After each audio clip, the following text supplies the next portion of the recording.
So today I'm going to cover what are soulbound tokens. So they are non-transferable NFTs, and there's a good reason why, lots of different use cases why you'd want one. In this case, here's a tweet. This is part of our social minting product that our customer of Swords of Blood used. This tweet had 5,000 retweets in the first hour, and it was for a soulbound token that would be usable in the game and also act as like a programmable loyalty card for the community. This connected to a token gating site as well that is hosted by us. So that's basically the core gist of it. You may have noticed coverage of Idexo in publications like CoinDesk or in NFT Now. Because we were very early on we were the first to create a soulbound token. Here's our original Idexo early adopter NFTs created. The last mint was 687 days ago when I'm making this video.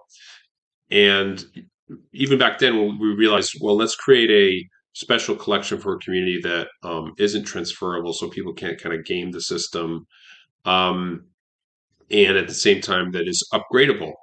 So it's a dynamic NFT as well, where the metadata can be updated. So there are many use cases where you might want that.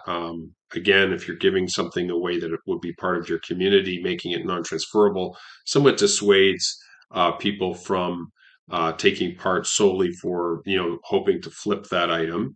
And there's other types where you're really connecting it to an identity and adding all kinds of programmable logic, updating specs.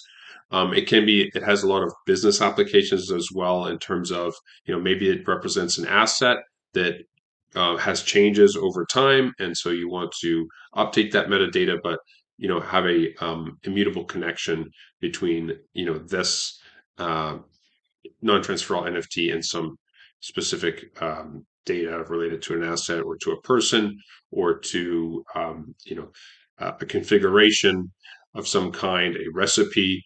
So there's different applications, but the core of it is that it's non-transferable, and they're very easy to create with Idexo. So hopefully this helped you learn some more about soulbound tokens and how to create them.